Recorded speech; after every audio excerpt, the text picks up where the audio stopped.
San Benito de Nursia. Conferencia pronunciada para celebrar el 15º centenario del nacimiento de Benedicto de Nursia.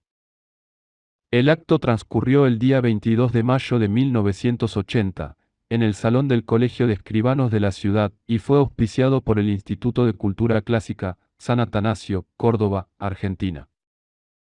El autor, Carlos Alberto Di Sandro, nacido en 1919 y fallecido en 1994, fue profesor titular de latín y de filología clásica en las Universidades Nacionales de La Plata y Buenos Aires. Introducción. Originario de la Umbría, la misteriosa tierra itálica, madre de poetas y de santos, tal vez de estirpe, umbro-sabina, lo que nos incita a imaginar la lejana refulgencia de Numa Pompilio, San Benito es un itálico fuertemente romanizado. No es dialéctico de academias ilustres, más bien seguramente ha empuñado al arado virgiliano en campos de sus padres y de su estirpe. No es teólogo de los grandes debates conciliares, es un constructor de hombres, de caminos indestructibles para los hombres. No es un poeta de dichosas profericiones líricas, como su coterráneo Propercio, es un fundador que modifica y perfecciona el mundo con su regla. No es artista de las grandes convocaciones augusteas, es un nuevo inspirado de las musas para el arte mayor de la Europa que nace. Como dice su más ilustre discípulo, San Gregorio Magno, su doctrina es su vida. Apertura de cita. Quia sanctus vir, nullo modo potuit alite docere quam vixit. Es decir, porque el hombre santo de ninguna manera podía enseñar de otro modo del que vivió. Cierre de cita. Patrología Latina, tomo 66. Esta vida, o sea, este, docere, o bien esta, doctrina, o sea esta, vida, se construye simplemente como existencia laudante, sin otro principio que el vínculo, jerárquico, entre los hombres, los ángeles y la vida trinitaria. Cuando nace Benedictus en el año 480, todo parece perdido.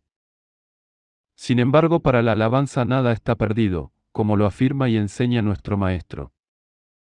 En el 15º centenario que celebramos, nos place y nos reconforta la resonancia de su regla, es decir, de su doctrina, o sea de su vida.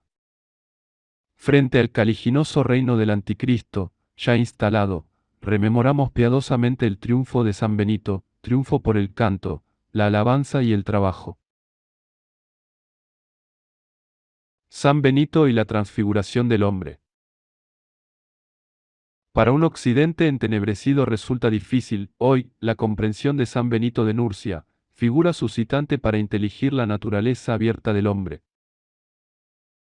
Figura casi desconocida para América, magno territorio ligado a la dispensación del racionalismo post-tridentino, magna expectativa sin embargo para el reinicio de un ciclo que afirme la radicación celeste del hombre por el canto y la plegaria.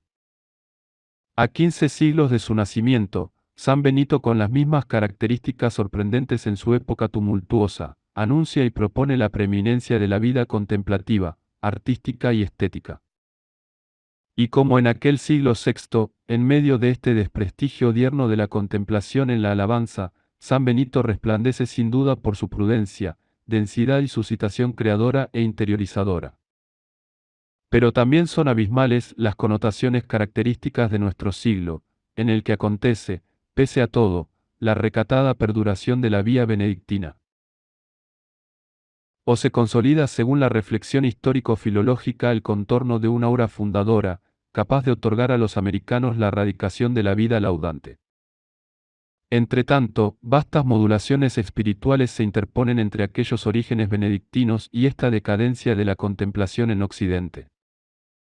Menciono ciertos hitos fundamentales, que atañen por cierto a la emersión de un nuevo sentido del hombre, y por ende a nuevos recursos espirituales, que anulan o derivan precisamente aquella nostalgia de los misterios paradisíacos, ostensibles sin embargo en la misma figura de los humanos. Entre San Benito y estas tendencias odiernas hay pues una radical contraposición. Estos hitos o modulaciones aludidas actúan también con fuerza contrastante y han dejado y dejan en el cuerpo de una civilización, fundada en el poder y en la magia cognitiva, en la imagen y en los instrumentos interpuestos, una grave ilusión que prolonga también otras profundas energías de aquel mismo misterio paradisíaco. Entre esos hitos o modulaciones, debemos señalar las corrientes de los siglos XI, XII y XIII, que podríamos representar en su madurez definitiva en los ideales franciscanos. Luego las transformaciones de los siglos XV y XVI, que podríamos aducir en los ideales luteranos, erasmistas y jesuitas. En 1580, es decir, a los 11 siglos del nacimiento de Benedicto de Nursia, puede afirmarse que los ideales benedictinos están en retroceso o repliegue, que no intervienen en la construcción de la modernidad, más que hay una contradicción radical a partir del siglo XV entre el hombre benedictino y el hombre luterano, erasmista o jesuita. Los 4 siglos subsiguientes, hasta alcanzar este 15º centenario, son precisamente los de la construcción del hombre moderno, los del reclamo paradisíaco por otras vías contrapuestas a la del monacato benedictino. En qué medida este monacato sufre también el impacto de la modernidad, es cuestión diferente y fundamental, por cierto, que no anula empero las denotaciones profundas de los orígenes, aquí consideradas de modo particular. Deberíamos pues atender a esa vasta curva histórico-filológica hasta 1580, para comprobar las singularidades de cada campo semántico. Histórica, en cuanto según un orden de manifestación empírica el hombre hace el hombre según complejas funciones temporales, filológica, en cuanto habríamos de recurrir a textos inconfundibles que reservan en su propia semántica trasfondos considerables para una inteligibilidad del hombre según el hombre. Un texto cobra así categoría de lumbre instauradora y orientadora, más profunda que los hechos mostrencos, ya acontecidos. Nuestro propósito es empero mucho más modesto. Contra el resplandeciente o caliginoso despliegue de aquella curva y de sus complejas resonancias en 4 siglos densos, intentamos reflexionar en los ideales benedictinos per se, para que se destaque el contorno de su aura profético paradisíaca y para que por confrontación inevitable advirtamos las otras líneas de un profetismo que a mi ver excluye la esencia de la vida benedictina. O a la inversa, para inducir que la vida benedictina implica el renunciamiento al profetismo intramundano del hombre por el hombre. En todo caso, siempre atenderé a las líneas de inserción positiva, siguiendo un poco el modelo de San Gregorio Magno en su presentación e interpretación del Magno Patriarca Occidental. Pues cuando San Gregorio en un pasaje muchas veces citado de su Vita destaca la coincidencia entre experiencia y vida, interioridad y manifestación, profundidad mística y realización temporal, coloca a San Benito en el misterio de la pericóresis del espíritu, para el cual desde luego no hay diferencia entre inspiración y manifestación. El pasaje aludido dice, y cito en Patrología Latina, tomo 66, Prolegómena, capítulo 36. Sin embargo, no quiero se te oculte que entre tantos milagros con que resplandeció en el mundo este varón de Dios, refulgió también y no de modo insignificante por la proferición de la doctrina. Pues escribió la regla de los monjes, notable por su discreción, colmada de sustancia en sus reflexiones. Si alguno quiere conocer con mayor empeño su modalidad y su vida, en la misma institución de esa regla puede hallar todas las acciones de su magisterio. Pues este santo varón no pudo enseñar de una manera distinta de la que vivió. Fin de cita. Traducción castellana de Bruno Ávila, Orden de San Benito, Buenos Aires, 1938, página 95. El pasaje comporta dentro de la geografía piadosa, en el centro mismo de esta leyenda áurea de San Benito, el testimonio pertinente de un notable empirismo, como cuadra al estilo de San Gregorio. Es frecuente leer a propósito de esta Vita, juicios desencontrados y superficiales, discriminaciones incoherentes y correcciones según el estilo caro al método filológico del siglo XIX. No es ahora mi propósito repasar estos aledaños. Simplemente subrayo que este párrafo destaca con concisa y nítida impronta el milagro mayor del espíritu, presente en el testimonio empírico de la regla, que todos podemos recorrer, casi todos entender y algunos pocos cumplir. Pero San Gregorio define discretamente el enlace inspirado que une las profundidades del espíritu y el concreto acontecer místico, histórico, por intermediación de Benedicto.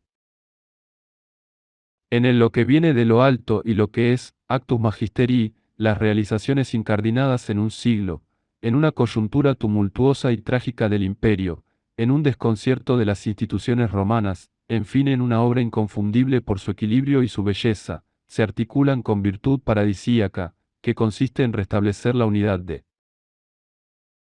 verbam doctrinae y actus magisterii. Por esta virtud paradisíaca se restablece incluso la moderación en la naturaleza caída y se anula el abismo entre la palabra y la cosa. En el lapso que precede a la definitiva restauración y exaltación del hombre, Benedicto inaugura con su gesto fundador, que coaliga y en que convergen, verbam y actas, una vía de retorno a la plenitud originaria, una vía de pasaje en la contradicción, postadánica y postcaínica, una vía purificativa e iluminativa para alcanzar el misterio de la transfiguración. Es conocida la importancia que tiene en la patrística, tanto griega como latina, el tema de la mística paradisíaca, y en el mismo San Gregorio, aunque velada por otro temperamento más bien romano y entrañada con lo que podría sugerir la expresión actus magisterii, esa mística decide aspectos fundamentales de la doctrina gregoriana en los inicios medievales. Ahora bien, el testimonio empírico de esa profundidad insondable es la Institutio Regulae Monacorum, que a su vez es para nosotros desde la ribera de siglos acontecidos, la patente conjunción de mística y cultura, arte y teología, dispensación empírica y alertada imaginación creadora, en fin gobierno de los hombres y ejercicio cabal de las virtudes estéticas, como un algo más vasto que las virtudes morales.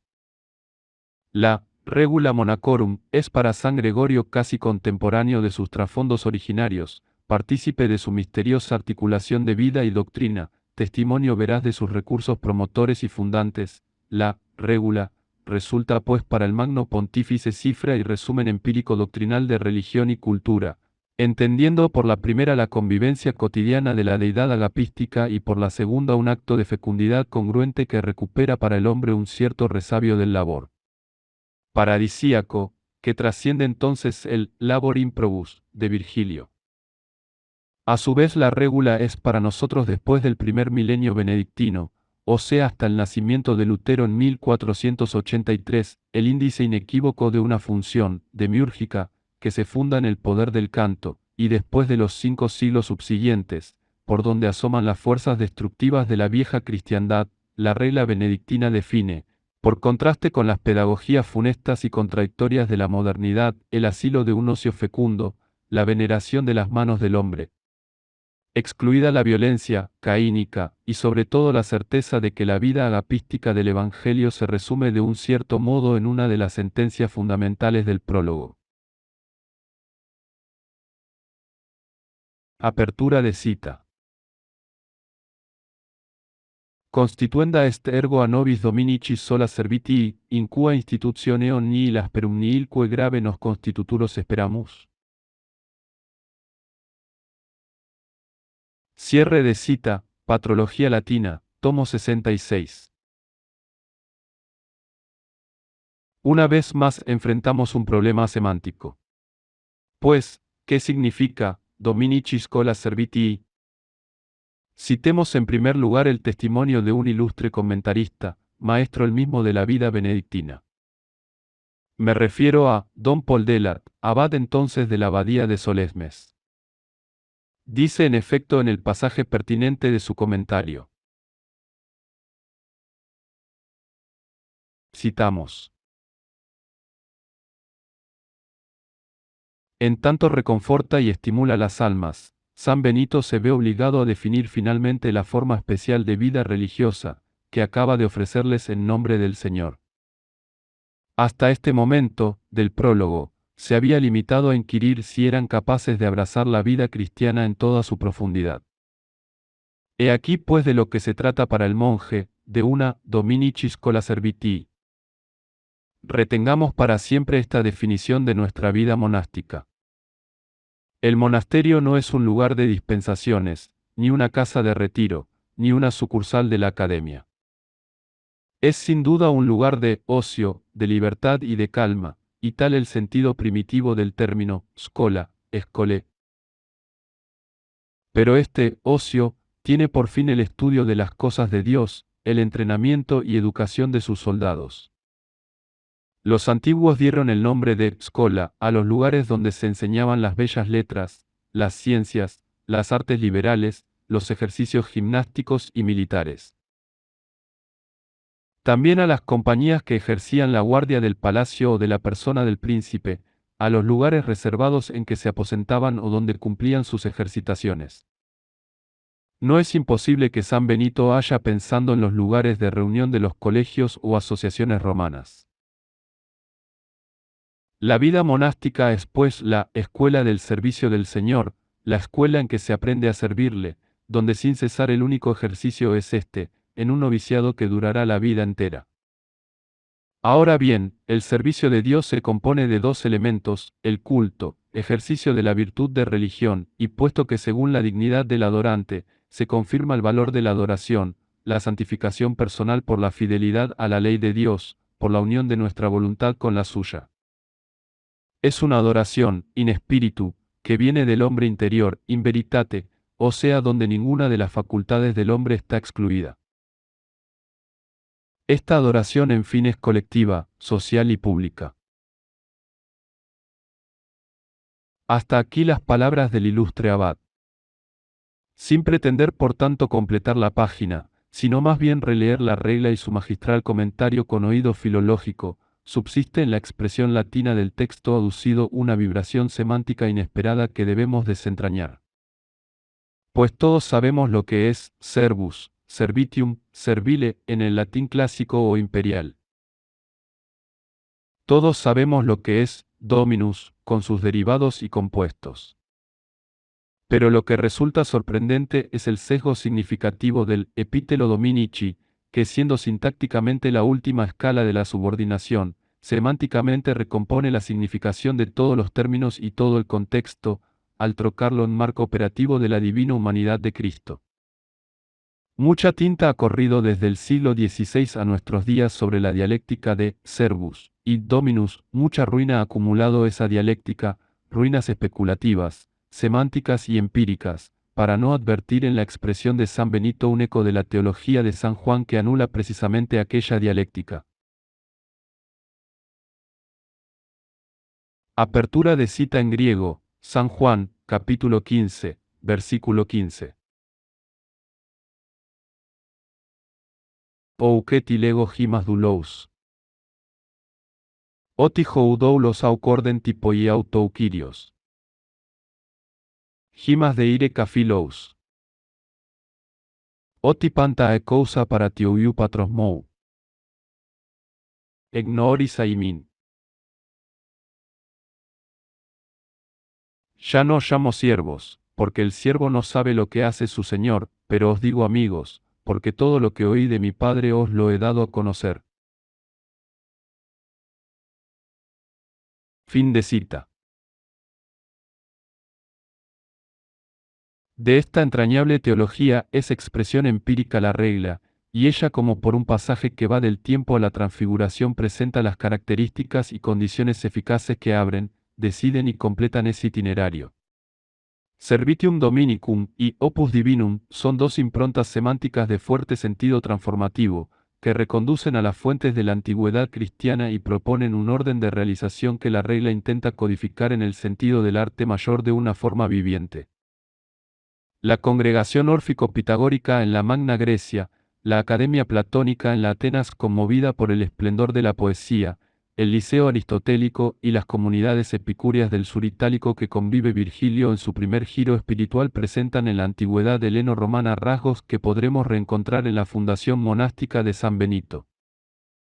Pero lo que parece absolutamente característico como centro de referencia totalizadora en la obra de este patriarca es precisamente la fundación del hombre en la perspectiva de la transfiguración.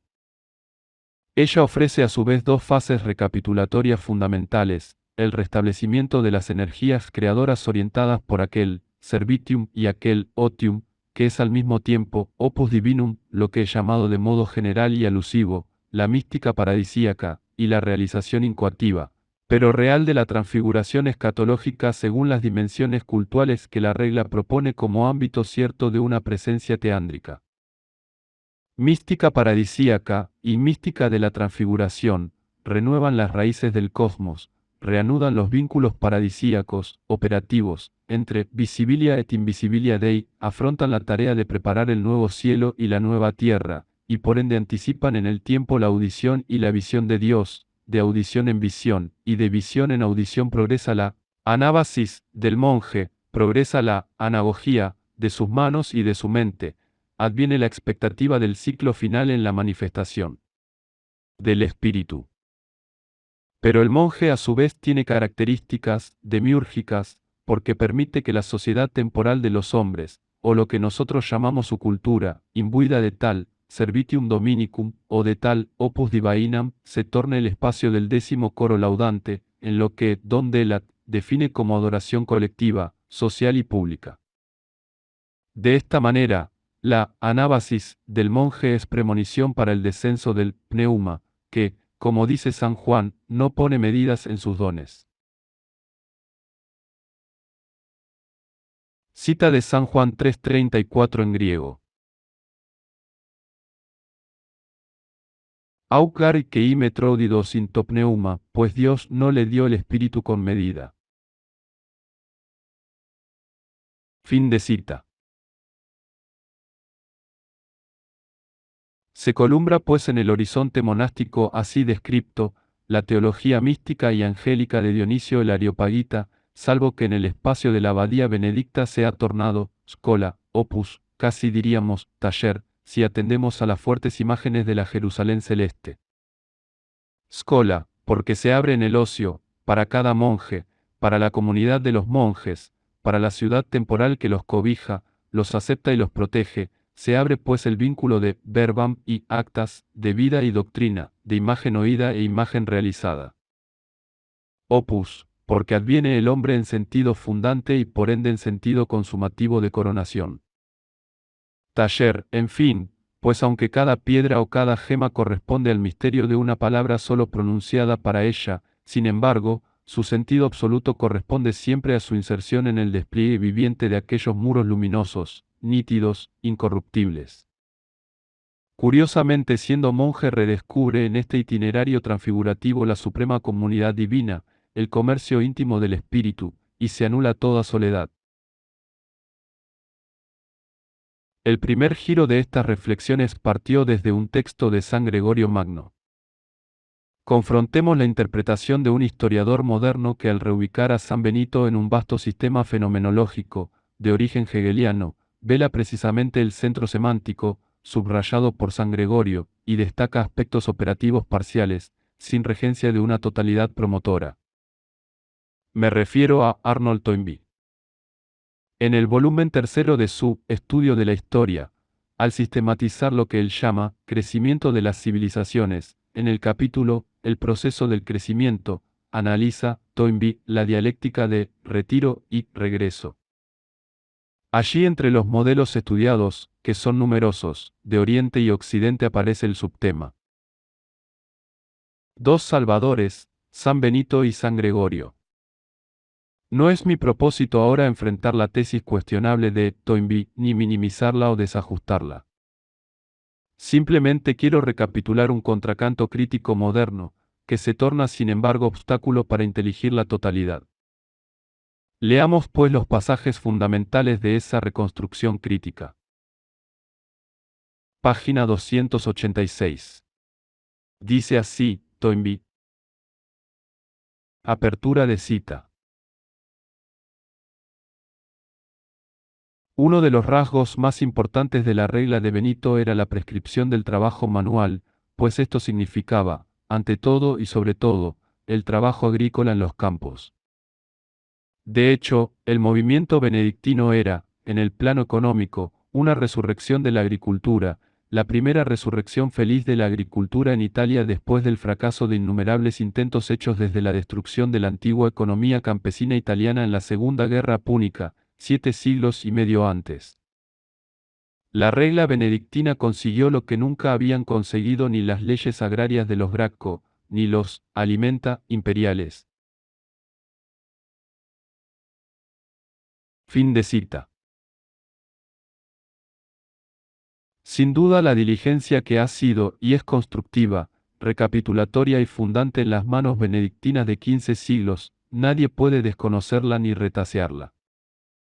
Pero ciertamente no está allí el profundo sentido histórico-teológico de la regla, ni de San Benito, ni del complejo milenio europeo, signado por aquellas virtudes que, como dije, anticipan, preparan o conforman un hombre destinado a la transfiguración.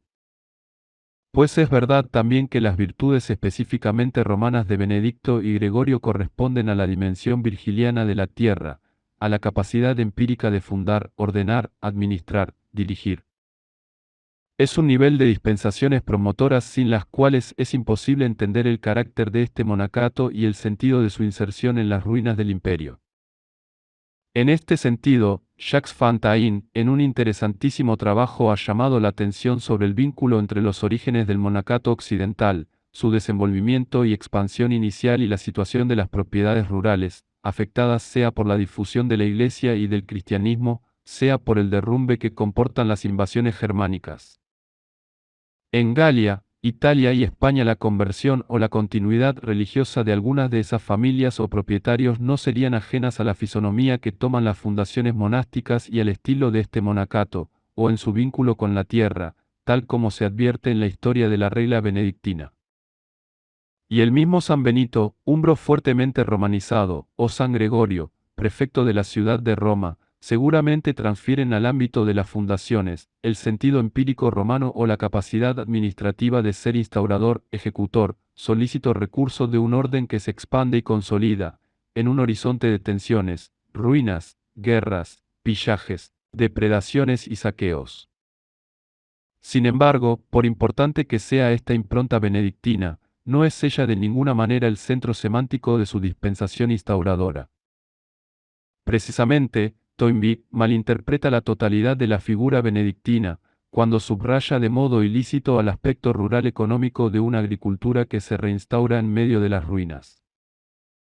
Ese centro semántico del que depende incluso la labor agraria entre los siglos VI y IX es lo que podemos llamar la existencia laudante. Ella, sin perder su radicación telúrica, romana, se abre a la promoción de la mística paradisíaca y se torna pasaje, preanuncio y resonancia mundana para el misterio de la transfiguración del hombre. Veamos precisamente los contornos de esa existencia laudante según la regla. Intuiremos en ella que el arco histórico tendido entre San Benito y San Gregorio corresponde a un trasfondo suscitante que solo tiene correspondencia con los orígenes de la cultura griega, pero que en el caso que consideramos comporta la última revelación del hombre en su categoría laudante. En este sentido, el primer milenio benedictino, desde el siglo VI al siglo XVI, propondría en un nivel diferente desde luego el acceso a la experiencia de la deidad y del mundo por una vía que es primordialmente estética, lírica, poética, o como diríamos con un término inexpresivo ya para nosotros, una vía musical. Veamos esta cuestión con mayor detenimiento. San Benito en efecto presenta una fisonomía que sorprende a sus biógrafos, antiguos o modernos, a los investigadores, en fin a los intérpretes de la vida monástica o de los orígenes medievales. El cardenal Ildefonso Schuster, en su bella y notable reconstrucción del siglo VI. San Beno a Edson Tempa, París, 1950. A fin de recolocar la figura del santo y su obra en el contexto de ese siglo tan dramático, no cesa de plantear interrogantes acerca de la curva espiritual de este umbro que inaugura contra las ruinas del Imperio Romano un nuevo imperio que lo asume y permite su trasiego fecundo. Por nuestro lado, pretendemos precisar en los rasgos concretos de una capacidad fundadora, ordenadora y regente, el carácter unitivo de la vida musical, de la vida laudante. Pues en definitiva todo tiende a procurar el ejercicio de la vida cenobítica coral, sin la que no se explica el sello inconfundible de la orden. En efecto, San Benito, vuelto a Subiaco después de su terrible experiencia con los monjes de Vicovaro, prepara la fundación de los 12 monasterios que son, puede decirse, la cuna de la orden benedictina. En los contornos de la antigua villa imperial de Nerón y Claudio, dispone los desbrozamientos de terrenos, que serán el marco de cultivos indispensables. La historia del germano que pide ser aceptado como novicio y que el santo dedica a esos trabajos, el extravío de la hoja de hierro de su instrumento de trabajo, asada u hoz, el milagro del santo que la recupera del fondo del lago con solo hundir el mango de madera en las aguas tranquilas, nos presenta sin duda un San Benito maestro de la agricultura. Luego, cuando se instala en Monte Cassino 30 años después de su viaje, para transformar las antiguas construcciones de murallas, templos, áreas destinadas a viejos altares, bosques consagrados, acueductos, etc. San Benito dispone personalmente a lo que parece la distribución de los espacios, que entrañan por cierto la totalidad de la vida benedictina. Es posible suponer que la regla ha cobrado su estructura definitiva. En esa estructura el canto coral, la alabanza diurna y nocturna ocupan, como sabemos, el centro de esta vida monástica. San Benito es pues maestro de los espacios arquitectónicos que en esta acrópolis insólita de la Campeinia dispondrá de vastas relaciones cósmico-telúricas, aboliendo un pasado religioso ya caduco, instaurando el culto mistérico de las celebraciones corales. En fin, el monje primero anacoreta y luego instaurador de una norma cenobítica conserva los rasgos de los estudios romanos, y de alguna manera que desconocemos está entrañado en la cultura literaria de su época, en el conocimiento de los textos bíblicos. Es pues para los jóvenes novicios, Magister Literarum. Pero por encima de todo esto, y tal es la pregunta que conviene formular, ¿dónde ha aprendido Benedicto el arte de la música? ¿Qué maestros ha seguido en Nurcia y en Roma, o ha llevado consigo en Subiaco y Monte Cassino? ¿Qué lugar ocupa la formación musical en el contorno monástico de los primeros años y cómo se alcanza la coronación, implícita en la regla? Si admitimos la suposición de Dom Schuster, que hay un parentesco entre la familia de Benedicto, radicada de antaño en Nurcia, y la familia de San Gregorio, de segura inserción romana, si advertimos la presencia en esa primera mitad del siglo VI de figuras como Casiodoro y Boecio, y si recordamos la irradiación de San Ambrosio y San Agustín, si tenemos en cuenta pues estos datos complementarios, debemos convenir en un raro equilibrio artístico-teológico vigente en San Benito, un raro sentido de la sacralidad mistérica del culto. En sus manos operosas el arado transfigura la tierra en perspectiva virgiliana, en sus poderosas concepciones del espacio signado por la ciencia, vitruviana, perdura la diestra mirada del augur. Pero es su oído sutil que separa y trasiega y encuentra en el misterio pitagórico del ritmo y del intervalo el modelo definitivo para la transfiguración de los hombres. La unión de ritmo musical diatónico y semántica latina, concilia el secreto de este nuevo poder órfico. Sobre el templo abolido del antiguo Apolo en Monte Cassino, cancelando quizás un milenio de antiguas y corruptas consagraciones, yérguese ahora la plegaria cantada del 10º coro, que abre con el ímpetu de su ritmo constructivo y de su semántica unisónica la anábasis del hombre, primero la abadía, luego el contorno, luego la aldea, la ciudad, la cultura, la ciencia. El saber como sutil congruencia de pares correlativas ingresan en la anábasis benedicta y procuran aquello que llamé mística. Paradisíaca, retorno a los orígenes, donación fundante de la gracia, concordia sublime de las almas en la gloria objetiva del canto. No debe extrañarnos pues la estructura compositiva de la regla que enseña en este aspecto, como dice San Gregorio, todo aquello que no sabemos por datos empíricos. En efecto, Dom Delat observa que la estructura misma de la regla permite establecer lo que nosotros con otro lenguaje llamamos centro semántico y por ende el significado que tiene San Benito como instaurador de la vida laudante. Después del prólogo y de los capítulos 1 a 7, que según el ilustre abad se refieren a la educación individual del monje, pasa el texto insigne a delinear desde el capítulo 8 al capítulo 20, la vida del santo monástico. Oigamos a Dom Delat. Apertura de cita.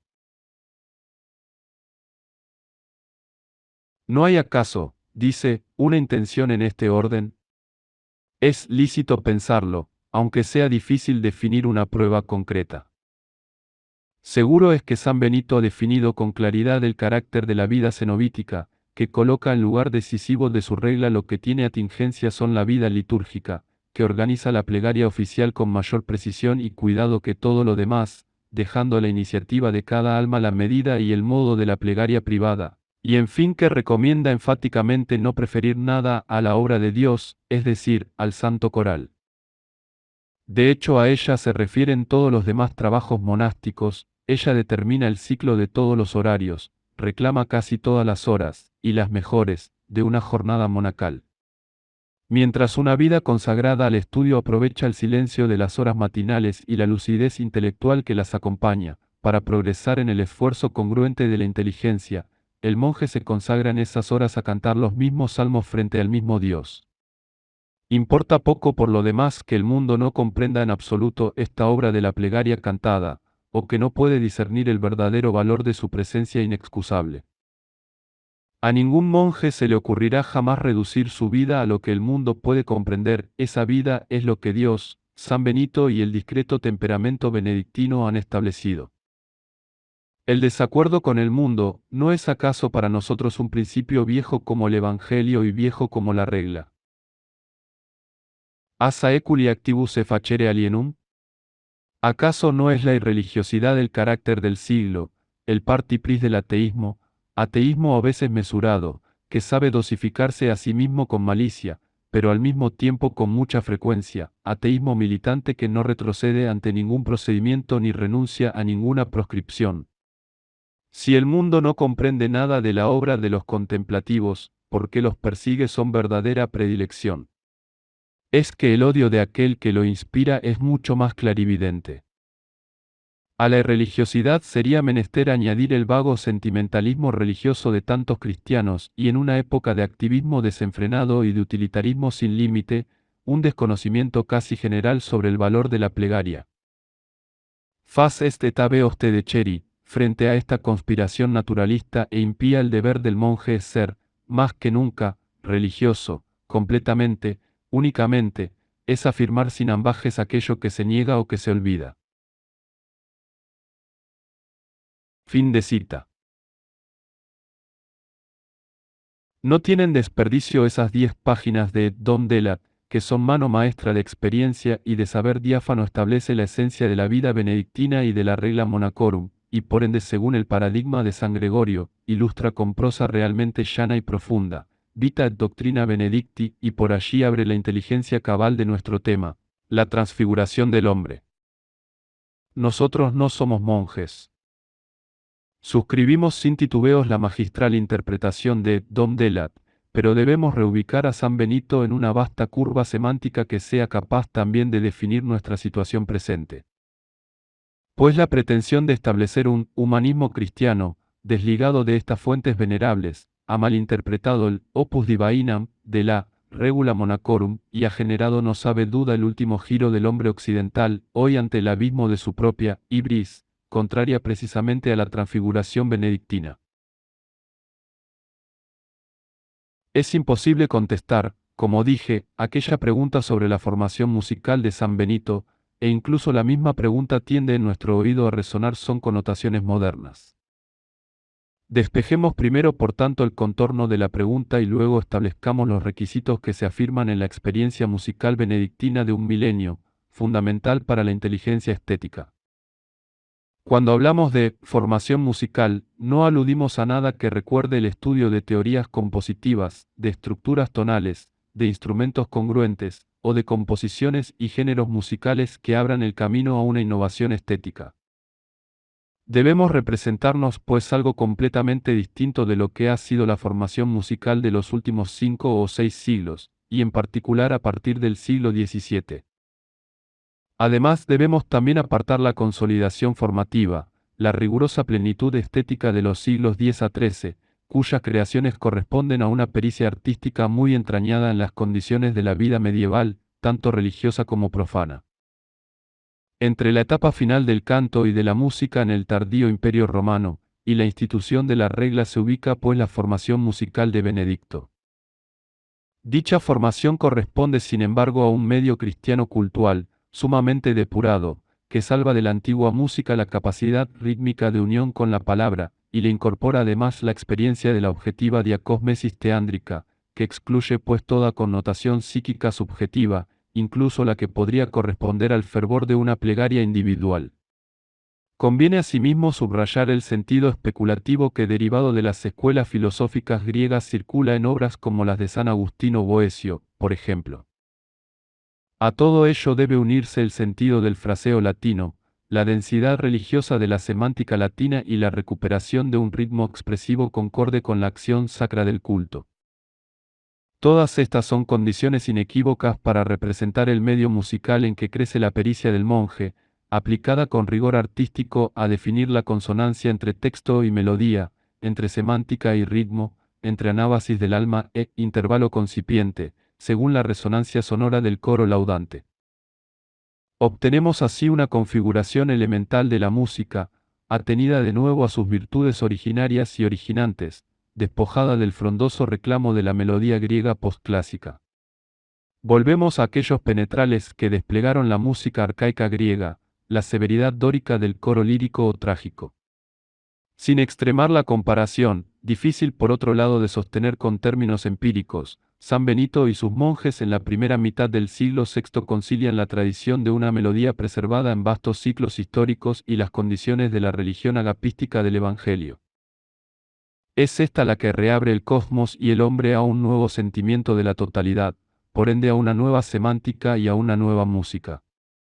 Las arcaicas resonancias de los pueblos originarios, en las que palabras y melodía brotan de idéntica correspondencia, en que ritmo y significado se comprometen en mutuos contrafuertes, esas resonancias purificadas por los requerimientos del culto mistérico definieron el carácter del canto y de la melodía, tal como nosotros podemos intuirlos a través de la herencia gregoriana, consolidaron la sujeción de la letra bíblica a una esencia viviente de aquella totalidad en decurso, hicieron, en fin, de la experiencia musical en la vida cenobítica, el punto de partida para una recuperación de los orígenes revelatorios, sin anular el empuje constructivo que transforma el contorno empírico e histórico.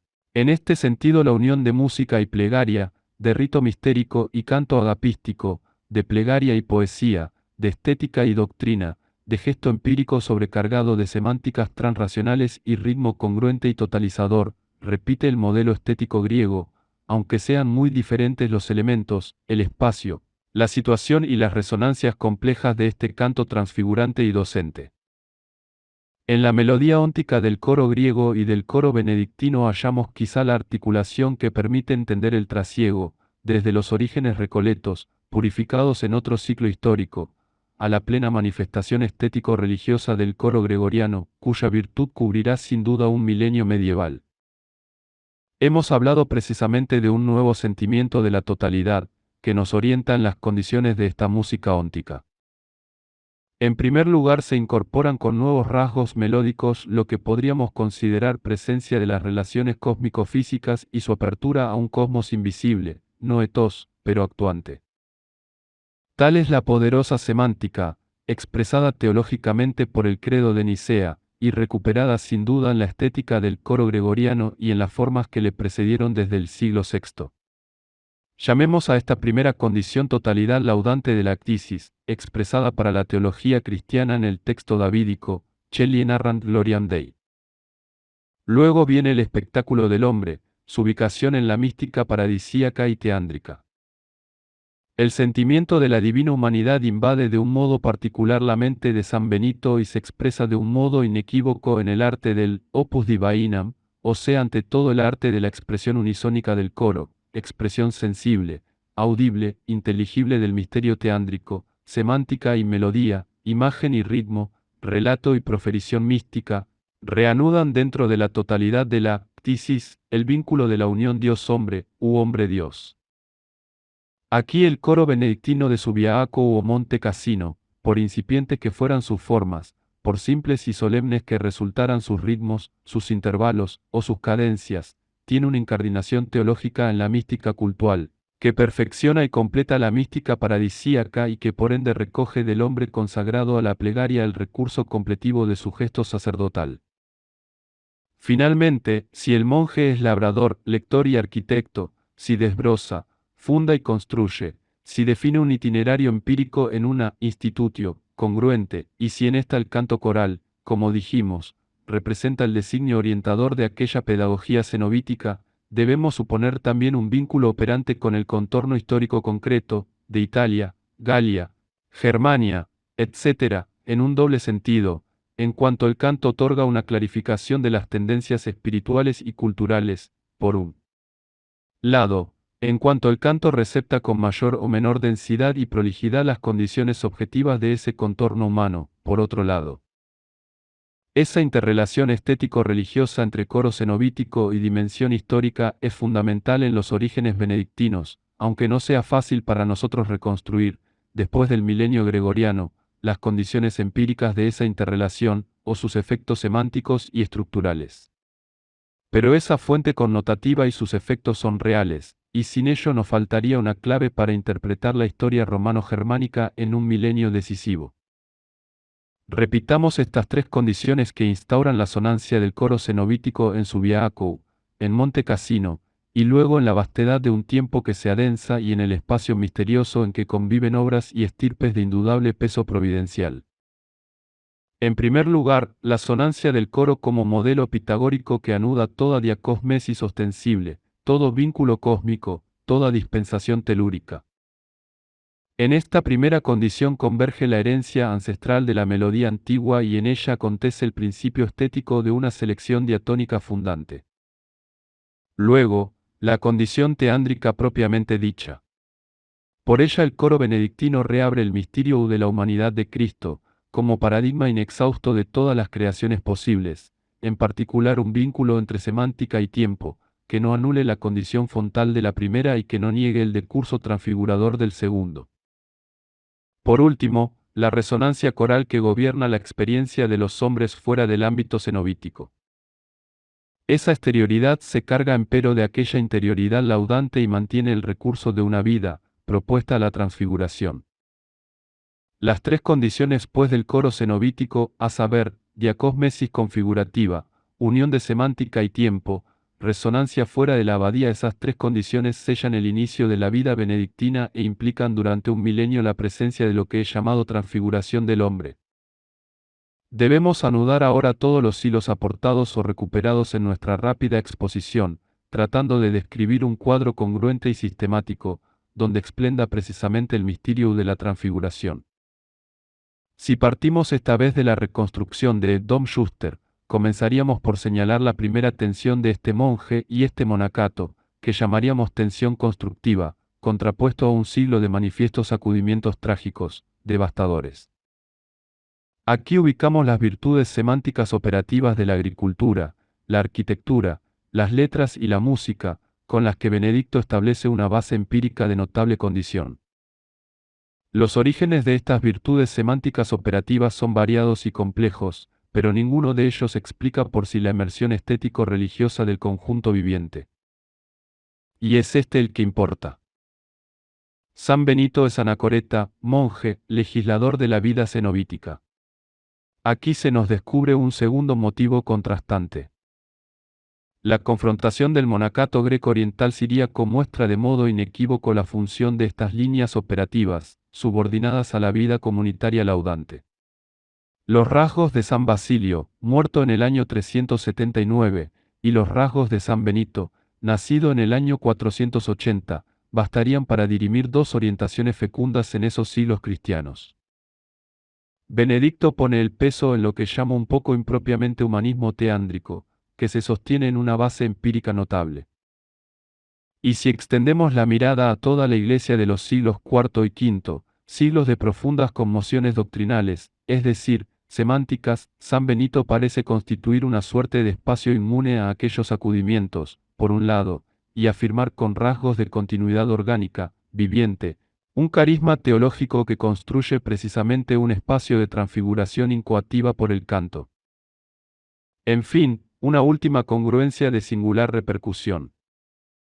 En la vida laudante benedictina, en el cenobio operativo y musical, en la mística de la gloria, trocada en principio unificante del decurso empírico, se anudan trasfondos del hebraísmo profético, recursos ónticos de la mente griega, fundación y gobierno romanos, se anudan en la superior creatividad agapística del Evangelio, que permite abrir y consolidar la vía de la transfiguración del hombre y del mundo. En este sentido, el cenobio benedictino articula de un modo notable mística paradisíaca y mística escatológica, recuperación de los orígenes y traslado a un novus ordo seclorum, a un eón diferente que es principio de otros eones inatendidos según la resonancia de la doxología griega. De este modo cerramos nuestro periplo. Benedicto y el cenobio benedictino en la ocasión, en el que Iros concreto del imperio abolido y convulsionado, funda una teología monástica de la transfiguración. Ella no se desentiende de ese Keiros inconfundible, y no se desentenderá de ningún otro en tiempos sucesivos. La Schola Dominici Servitii integra el arte mayor de unir mística paradisíaca y mística escatológica, y el Opus Divainam, la existencia laudante que hemos configurado como el centro semántico de la regla, propone la vía fundante, la vía pneumatológica, donde se cumplen sin medida de donación del pneuma sacratísimo. El Opus Divainam, la existencia de la alabanza y en la alabanza, es en definitiva recurso de la pericóresis trinitaria, que recoge en impensado giro perfeccionante el mundo y el hombre, y los hace inhabitar ya, ahora, la transfiguración de la gloria. El canto articula la totalidad de la diacosmesis celeste, estamos a las puertas de lo que dice la liturgia en la doxología griega.